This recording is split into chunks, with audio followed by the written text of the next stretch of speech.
Welcome to the Way of the Taibhsear. This is episode 13, Crafting a Rite.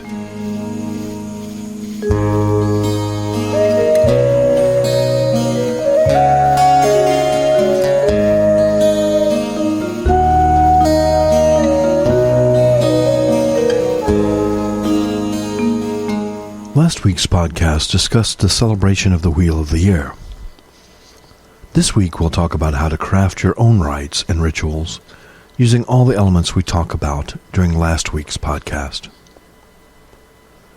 The triad of music, tools, and sacred space contains all the elements necessary for an effective ritual. All that remains is to create a framework for the ritual itself.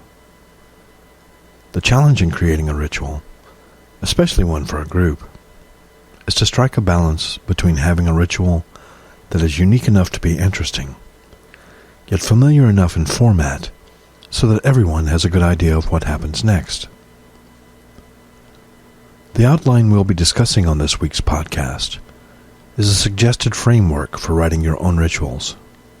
Following this template is by no means a requirement for a rite of the Order of the Taibhsear. This is only a suggested format. As with all things, take what is useful to you and leave the rest. In a rite of the Order of the Taibhsear, and in many other Druid rites, the ceremony usually begins with a processional. Many ancient Celtic sites are on a hill or an elevated space. Access to these places is often arranged so that the sacred space slowly comes into view as a person walks up the trail. Many modern Taibhsear circles are designed and laid out with this in mind. Our rites begin with a processional to the circle, which is usually located on a hill or an elevated space. As the group walks to the sacred space, chants or songs are often sung. As we approach the hill, the sacred space at the top rises into our view. The march to the circle reminds the seeker that he or she is leaving the world behind and entering into a timeless place. The time spent walking during the processional should be used to leave the cares of the world behind and to bring oneself mentally into ritual space. Before a pagan ritual begins, most circles engage in some sort of purification. Most circles have a gate, usually facing eastward, where attendees enter. This gate can be as simple as 2 stones on the ground, or as elaborate as you wish. The facilitator of the ritual stands at the entrance of the gate, purifying each attendee before they enter the circle. This can be done by smudging, or by sprinkling blessed water on the attendee, or by brushing them lightly with an herb or plant sacred to the occasion, or by simply waving a bell branch over them. Once they have been purified, they are free to enter the circle, usually in a clockwise or jostle direction. Once all the attendees have been purified and have entered the sacred circle, there's usually some sort of invocation. Here the facilitator briefly states the purpose of the ritual, the significance of the holiday, and its spiritual meaning. A blessing may be asked of the god or goddess associated with this high day. After the invocation, a brief meditative piece of music may be played so that the attendees may ground and center themselves, or a brief meditation guided by the facilitator can achieve the same result. Grounding is a process by which we cease to rely solely on our own energy and instead draw energy from the earth herself. To ground, picture yourself as a tree. Roots of energy shoot out from your feet, reaching into the earth and drawing energy from the center of the earth. Also visualize branches of energy from the top of your head, like tree branches, reaching up to draw energy from the sky. Centering involves becoming present in the moment. Ritual space is a timeless place. Think for a moment about the things that cause you worry or stress. How many of those things have to do with past events? How many of those things have to do with the events that have not yet happened, or may not ever happen? Centering is the process of setting aside thoughts and worries about the past or the future. When you center yourself, you let go of time and step into a timeless place where all things are possible. It's the process of drawing your attention to nothing but the ritual at hand. Bring all of your attention to the present moment. When you've done so, you're centered. The next step in the Taibhsear rite is the calling of the quarters. Some Druid traditions call the quarters, and some do not. If you choose to do so, turn and face each direction, starting with the east, and call upon the spirits or guardians associated with each direction. The facilitator should stand to the north or at the center, if there is no fire, while calling the quarters. Proceed from the east in a clockwise direction until all of the quarters have been called. Here's a list of elements and associations to help create your call to each of the quarters. The element of the east is air. It's the power of birth, inspiration, and creativity. Its color is traditionally yellow. The element of the south is fire. It's the power of transformation, order, and purification. Its color is traditionally red. The element of the west is water. It's the power of introspection, chaos, and life. Its color is traditionally blue. The element of the north is earth. It's the power of prosperity, abundance, and wisdom. Its color is traditionally black. While calling the quarters, most Taibhsear traditions include a wish for peace. This is usually stated while facing each direction after calling that particular quarter. A simple statement such as, "May there be peace in the east," should suffice. Be sure to include a piece for all 4 cardinal directions. Some traditions include a blessing of peace for the center by simply saying, "May there be peace in the center." In many Druid traditions, the sacred center consists of the triad of well, fire, and tree. These can be symbolized by a cup or a bowl of water for the well, a candle for the fire, or an open bonfire if the location and the occasion warrant, and a staff or bell branch for the tree of life. If there's a tree nearby, you may also use that. The well and the fire represent introspection and transformation, while the tree of life represents balance, uniting chaos and order in Middle Earth.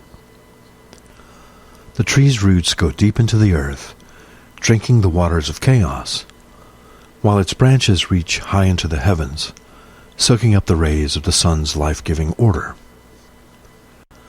The totality of the tree of life therefore brings balance to the forces of chaos and order. Once the sacred center has been established, the gate to the other world should be opened by calling upon the gatekeeper.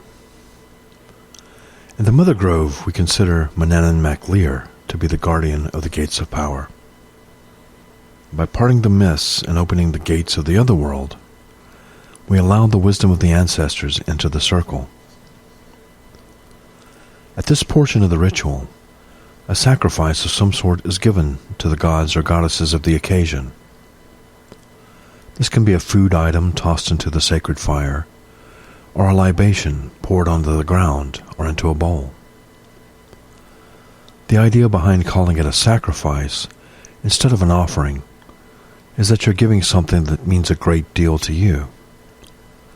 This is the practice of only giving your best to the gods and goddesses. In ancient times, finely crafted cauldrons, weapons, and such were tossed into the rivers as offerings to the goddess Danu. The offering you make at this point in the rite should include an acknowledgement of the god or goddess for whom the offering is intended, where appropriate. After the appropriate sacrifices have been made, each attendee at the circle is given an opportunity to express gratitude for any blessings they may have received since the last circle, or to express a concern or a problem they would like help with. This can also be a time for a seasonal expression. For example, at Samhain, members might offer a remembrance of a lost loved one, or at Beltane they may like to share how they have been blessed by a beloved partner, or at Mabon they may all like to name a few things they're grateful for. You may find it helpful to experiment with variations on this theme, appropriate to the particular holiday being celebrated. One of the reasons for offering blessings and concerns is that it builds a stronger grove by allowing each member the support of all. At this point during the rite, the Mother Grove does a reading of the omens. This is an optional portion of the Taibhsear ritual that is sometimes included in the rites of other Druid orders as well. If there's a question or a concern requiring divination, omens are read by the celebrant. The method used is up to the Grove's personal preferences. Many use runes or ogham-fuse, some use dice, or some just interpret signs nature gives herself. I was at a ritual once where a raven landed in the middle of the circle during the omens. This was especially significant since the rite being celebrated at the time was in honor of the Morrigan, and the animal most closely associated with the Morrigan is, of course, the raven. My own personal preference when reading the ogham-fuse is to simply give the general divinatory meaning of each few and to let each individual attending interpret the meaning for themselves. For example, if I drew Luish, the rowan, its divinatory meaning is protection, security, and safety. I would just state this triad of meanings without attempting to interpret it further.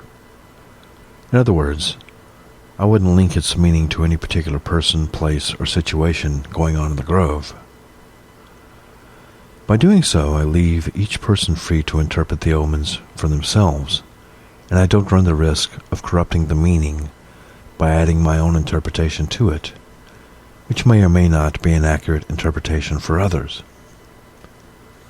This allows everyone attending to take their own meaning from the omens. At this point of the ritual, something specific to each high day being celebrated is inserted. This part of the ritual is usually referred to as the seasonal rite. This is a sort of pagan sermon portion of the rite. For example, you may choose to insert an ancestor vigil here for Samhain while speaking on the spiritual significance of the holiday, or celebrate this portion of the rite with the hanging of the bells for Beltane, or lighting of the Yule log for Winter Solstice, and so on.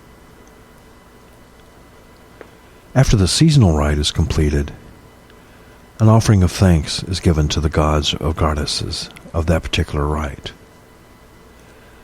You may also choose to thank any participants who contributed to the ritual by offering their time or talents.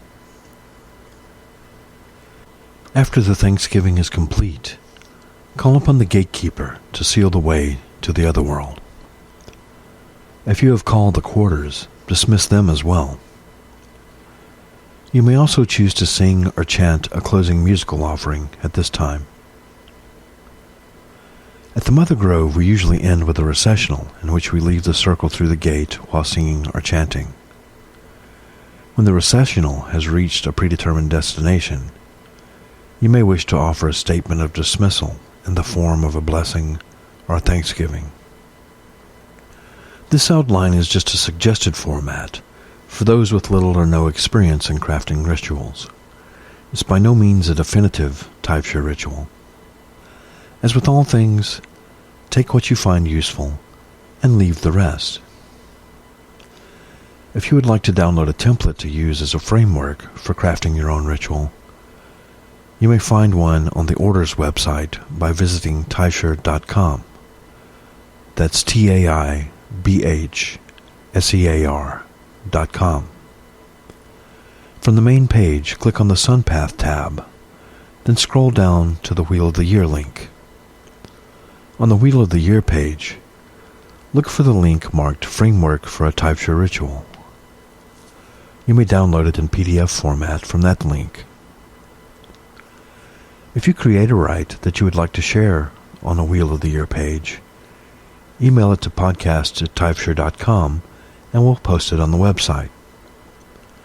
That's podcast@taibhsear.com.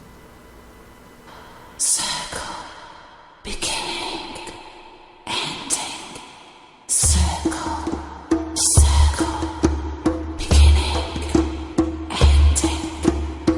We are a circle within a circle, with no beginning and never ending. We are a circle within a circle, with no beginning and never ending. We are a circle within a circle, with no beginning and never ending. We are a circle within a circle, with no beginning and never ending.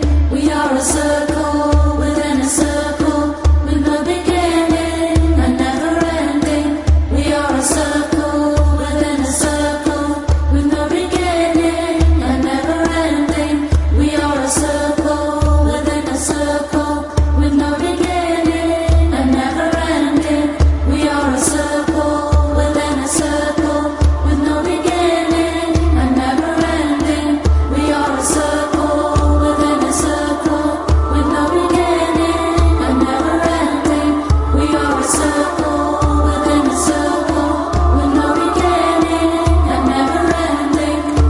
a circle within a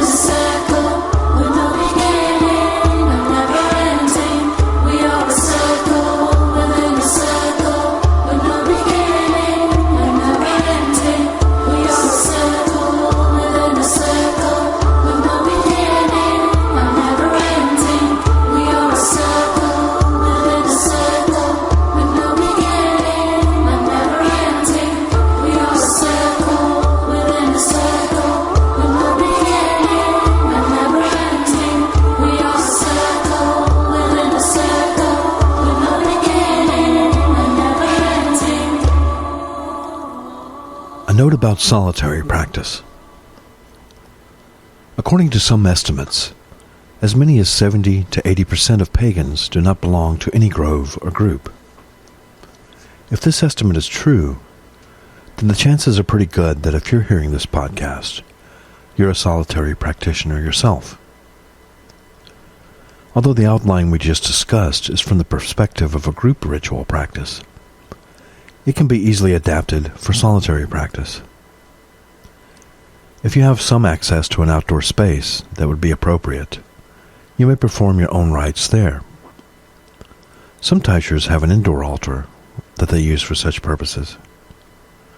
The only rule is to use that which helps you to draw closer to the divine inspiration of the Awan. If you're in solitary practice but would like to eventually join a grove or even organize your own, there are many Druid orders worldwide. A quick internet search will give you a number of possibilities in your own area. If you're interested in starting a grove under the Order of the Taibhsear, there's also information on the Order's website for becoming affiliated with our order.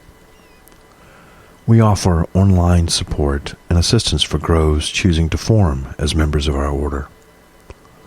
For more information on starting an order of the Taibhsear Grove, just visit Taibhsear.com and click on the Educational tab. Then scroll down to Starting a Grove, or just enter Starting a Grove in the search box on the main page. Again, that main page is Taibhsear.com, Taibhsear.com. To practice this sacred space meditation, first find a comfortable position free of distractions.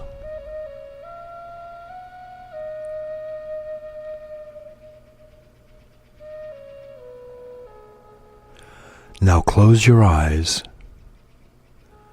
and breathe in and out in a calm manner, focusing only on your breath.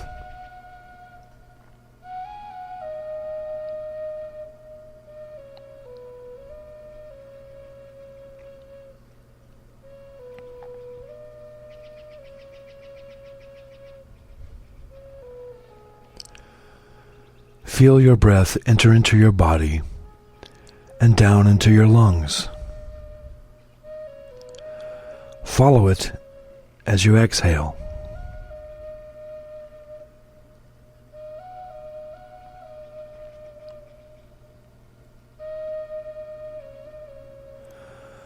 Focus on nothing but the sensations of your breathing.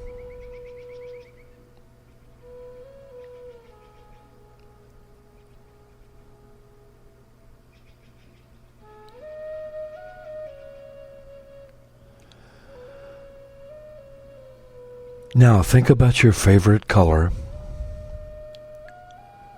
or any color that brings you happiness.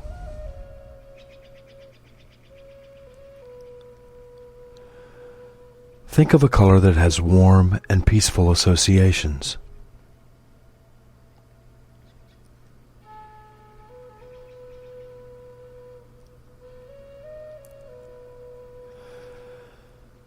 Now picture a glowing light that color.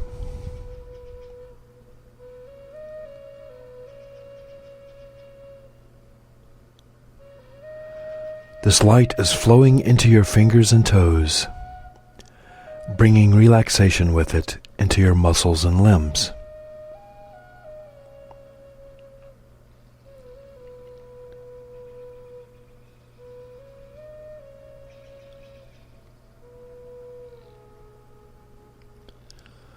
Follow the light as it moves past your wrists and ankles, past your knees, into your shoulders and hips, and finally into your torso, bringing peace and relaxation as it comes.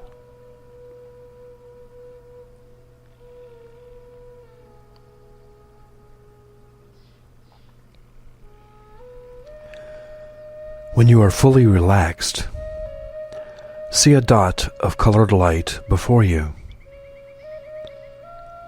the same color you saw a moment ago.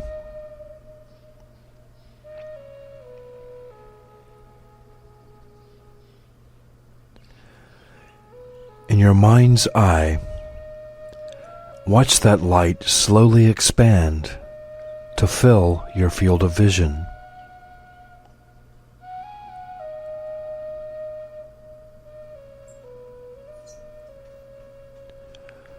Allow that peaceful light to fill you and to embrace you.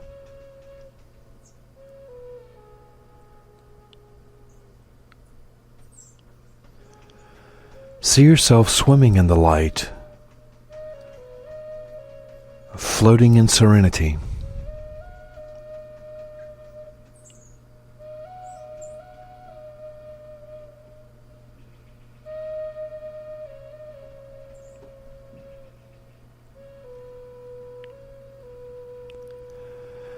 As you float in the light, zoom back a bit. The color you see before you is also an object. This object could be a person, a thing, an animal, or anything else you can imagine.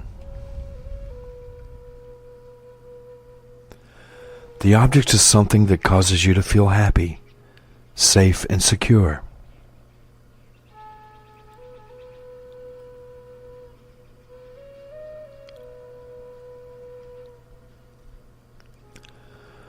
Focus on the object and allow its peacefulness to embrace you.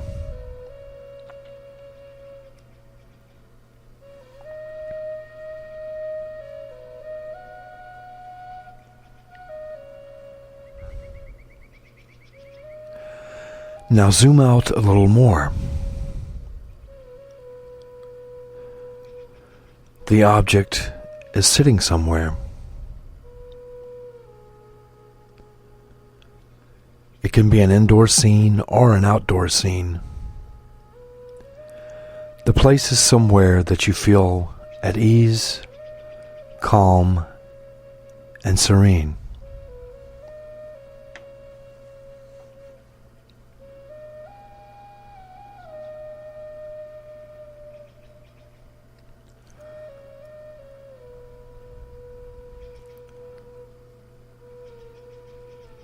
Look around you.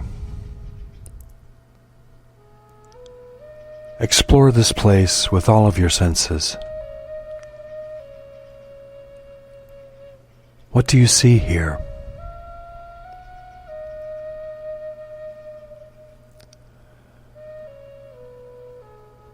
What sounds might you hear in this place?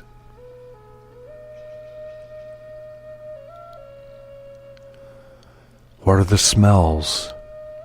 What are the textures?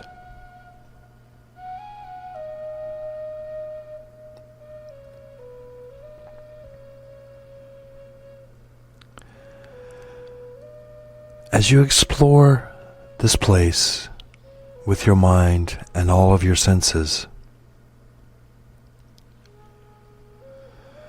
remember everything you have experienced here. Remember the color you saw. Remember the object. And remember the scene.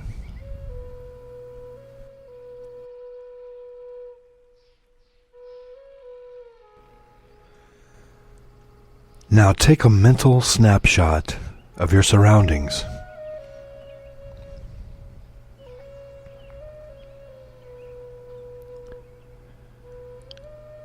If your mind begins to wander during this meditation,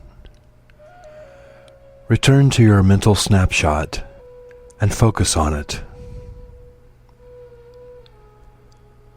Notice each detail of the scene that you have pictured. Free your mind of all other thoughts.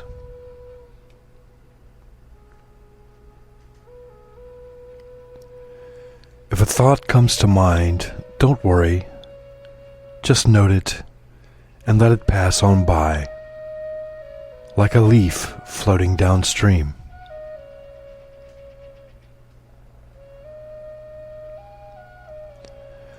Don't consider it a failure if thoughts do come to mind. Simply note the thought, let it go, and return to focusing on your mental snapshot. If 100 thoughts rise up, then let those thoughts go 100 times. You are not your thoughts.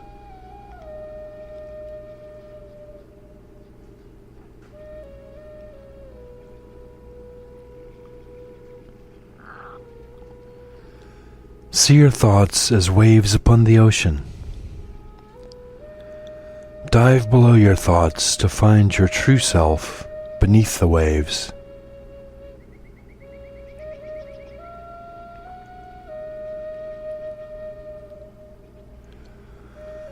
Pay attention only to the moment in which you find yourself.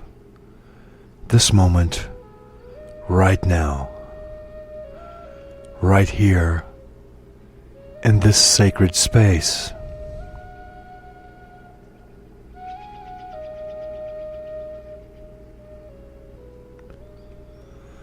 Don't worry about the past.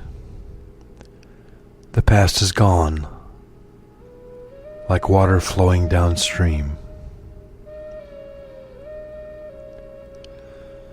Don't worry about what tomorrow might bring. There's no need to borrow trouble from the future.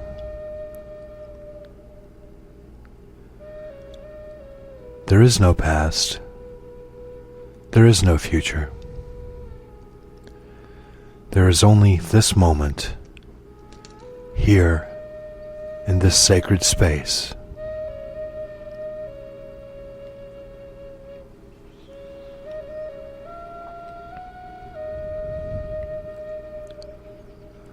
Take one final look around. Remember the details of this place that you have created. Whenever you are feeling stress or anxiety, or whenever you just need to get away for a while, you may always return here.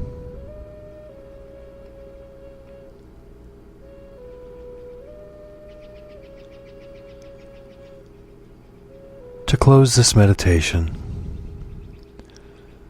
slowly leave the sacred space that you have created. Gradually become aware of your body. Expand your awareness to your surroundings. And when you feel ready, open your eyes and return.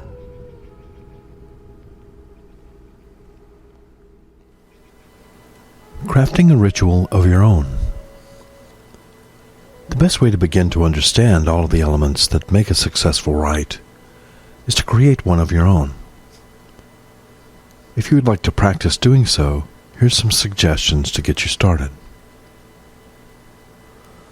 Using the framework for a Taibhsear ritual that we discussed on today's podcast, write your own ritual for your favorite high day.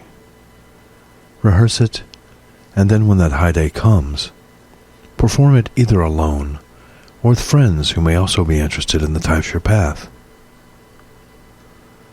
Once you've prepared your ceremony, there are also several questions you should ask yourself during the ritual in order to get the most meaning out of it. Some of these questions are: how will this ritual help me to find balance between the forces of chaos and order within myself, within my community, and within the world? How will this ritual help me to find balance between my own persona and shadow? How will this ritual help me to find the balance between the forces of light and darkness at work within myself and within the world? Will this ritual help me to make the changes I need to make within myself? If not, will this ritual help lead me to acceptance of my current situation? How will this ritual help me along the path to spiritual growth and development? Considering these questions before writing your ritual may also help guide you in shaping the words, songs, and elements you use to create it. For more help or tips on crafting rituals, visit Taibhsear.com.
About the high days.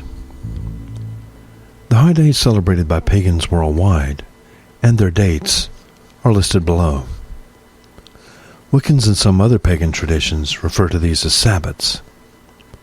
Most Taibhsears refer to them as high days rather than Sabbats, due to the association of the word Sabbat, or Sabbath, with Judeo-Christian traditions. In the southern hemisphere, these holidays would be reversed to correspond with the seasons there. In the Welsh tradition of Druidry, or the Druid revival, there are 4 Alban gates. These Alban gates correspond with the quarter days of the solstices and the equinoxes. Alban, or the original name for Scotland, is derived from the word alba, which means white or light. Since the wheel of the year is a celebration of the sun's path of light across the heavens, the word Alban is used in revival Druidry to reflect this association. In the order of the Taibhsear, we don't use the Alban gates. Most often in our order, the quarter days are simply referred to as the winter solstice, the summer solstice, vernal equinox, and autumnal equinox. However, since we're an eclectic group, you may hear several alternative names for each of the high days. There are 2 major Druid traditions, the Welsh tradition and the Scottish or Irish tradition.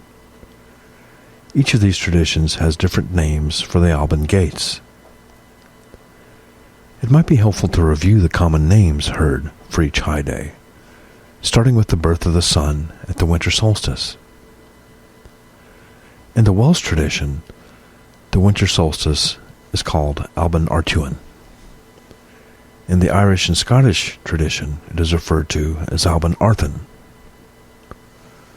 Wiccans and many other pagan traditions refer to this time as Yule. Alban Arthun, or the light of Arthur, signifies the rebirth of the sun at the winter solstice. The word Yule is Nordic in origin, and it means wheel. Since the winter solstice is a convenient beginning point for the wheel of the year, it's fitting that the Nordic word Yule is used to signify the starting point. Next is the cross-quarter day of Imbolc, the midpoint between the winter solstice and the vernal equinox. Imbolc is usually celebrated on February 1st, and it means in the belly in Gaelic. It is a time when ewes become pregnant. An alternate name for this high day is Emolc, which means ewe's milk in Scots Gaelic. It's the time when the ewes begin lactating, marking one of the earliest signs of spring. After Imbolc comes the vernal equinox. In the Welsh tradition, the vernal equinox is Alban Eiler. In the Irish and Scottish tradition, it's referred to as Alban Eiler. It means the light of the earth. This holiday is known to many non-Druid pagans as Ostara.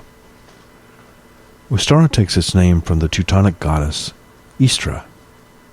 This holiday marks the first day of spring, the time when the light returns to the Mother Earth. The midpoint between the vernal equinox and the summer solstice is Beltane, celebrated on May 1st. It's sometimes referred to as May Day. This festival marks the fullness of spring and is celebrated with maypole dances and other symbols of fertility. Traditionally, it's a time when young lovers go a-maying, or having romantic trysts in the woods. Next is the summer solstice. In the Welsh tradition, the summer solstice is Alban Evan. In the Irish and Scottish tradition, it is referred to as Alban Erwin. Alban Erwin means light of the shore. This name probably refers to the in-between property of the shore, which is neither land nor sea. In most Celtic traditions, magic happens at the in-between places, where things are neither one thing or another. Many other pagan traditions refer to this time as Litha, or Midsummer's Eve. It's said that on this night the fairies come out to dance. The midpoint between the summer solstice and the autumnal equinox is Lunasa, meaning Lu's wedding, or Lammas, meaning loaf mass. It's traditionally celebrated on August the 1st, and is the harvest of the first fruits. It's celebrated by feasting and games. Some believe that this is the origin of the Highland Games in Scotland. This holiday, known as Lu's Wedding, also celebrates the idea of sovereignty, or the wedding of the sun god to the Mother Earth. The next quarter day is the autumnal equinox. In the Welsh, Scottish, and Irish traditions, the autumnal equinox is Alban Elfed. Its name means the light of autumn. Other pagan traditions call this equinox Mabon. Mabon means the divine child, and this feast celebrates the middle harvest. For many, it's the pagan Thanksgiving in celebration of the fullness of the harvest. The final high day of the wheel of the year is Samhain, celebrated October 31st. This day was Christianized as Halloween. Some traditions use the lunar calendar and celebrate it on the first full moon nearest November 1st. Contrary to popular opinion, there is no god named Samhain. The word Samhain simply means summer's end. It's a time of celebrating the final harvest, and it's also celebrated as the Celtic Day of the Dead, where we honor our ancestors who've passed beyond the veil.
Sleep Prayer to Breed. I lie down tonight with fair Breed of sun and moon, with the mantle of the pure white goddess, and with the blessings of her protection. O goddess of the poets, help me this night. Sing to me your blessings from your fires of inspiration. You, the Queen of Truth. You, Lady of the Flaming Arrow. Watch over my slumber and protect me from the night. I am lying down tonight with the goddess, and the goddess tonight will lie down with me. I shall not lie down tonight with fear, nor shall fear nor its shadow lie down with me. I am lying down tonight with Breed, and Breed this night will lie down with me. I will lie down this night with the three of my love, and the three of my love will lie down with me.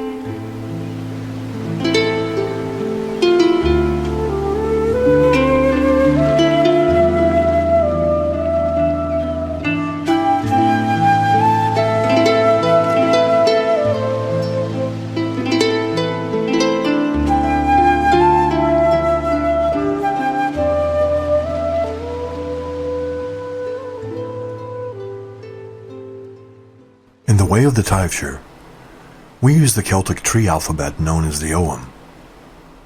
In this section of the podcast, we will present one character of the Ogham each week, offering information on the meaning of each letter of the Ogham alphabet, trees associated with each letter, the healing and magical properties of each tree, gods and goddesses associated with each tree and letter, and the divinatory meanings of each letter of the Ogham. Since we will be discussing medicinal uses of the plants in this segment of the podcast, please remember that herbal medicine requires caution and practice. None of the medicinal uses discussed on the Way of the Taibhsear podcast should be attempted by a novice. Some parts of the plants of the Ogham are poisonous, and people with allergies should also be aware of the potential allergic reactions to plants.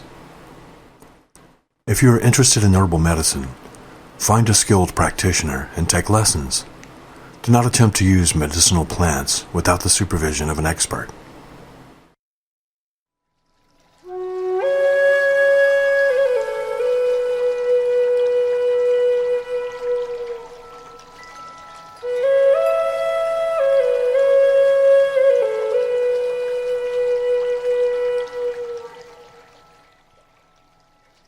The letter Q in the Ogham alphabet is represented by Quirt, the apple. Its divinatory meaning is love, beauty, and passion. Healing properties of the apple. We're all familiar with the saying, an apple a day keeps the doctor away. Apples are high in fiber and naturally cleanse the bowels, and are good for the heart. A tea made from the bark of the apple tree can reduce fever and serve as a stimulant. A poultice made of crushed and boiled crab apples can help reduce scarring and swelling. Crabapple tea can also help cure hangovers. Apples are high in antioxidants, which help slow the aging process. Juice from the fruit of the apple is used to make apple cider, which may be enjoyed in either fermented or unfermented varieties. Vinegar made from apple cider has a wide range of applications in folk medicine. The acid in the apple cider vinegar is a potent antibiotic. Hippocrates, the father of modern medicine, used vinegar to clean open wounds over 2,000 years ago.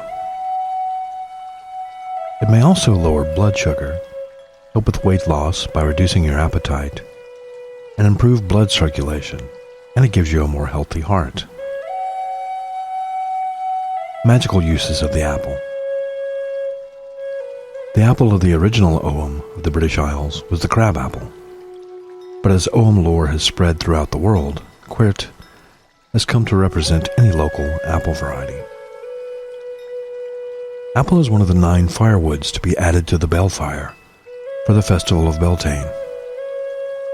The 9 sacred woods of the Balefire are birch, oak, rowan, willow, hawthorn, hazel, apple, grapevine, and fir. Apples are a symbol of the eternal perfection and beauty. An apple cut in half will reveal a pentacle. For this reason, apples are also considered to be sacred to the goddess. Cut an apple in half so that such a pentacle will be revealed, and then rub it on warts and blemishes of the skin, and bury it under a full moon to remove those warts and blemishes. Apples are often used in predicting the future. Bobbing for apples, a favorite Halloween tradition, is a form of divination. Once you have your apple, if you put it under your pillow, you will dream about the person you will marry. It's said that an apple peel tossed over your left shoulder will form the first letter of the name of your true love. Apple magic is associated with the shamanistic journeying of the other world, and with Avalon, as Avalon means Isle of the Apples. Gods and goddesses associated with this tree are the Cailleach and Abellio.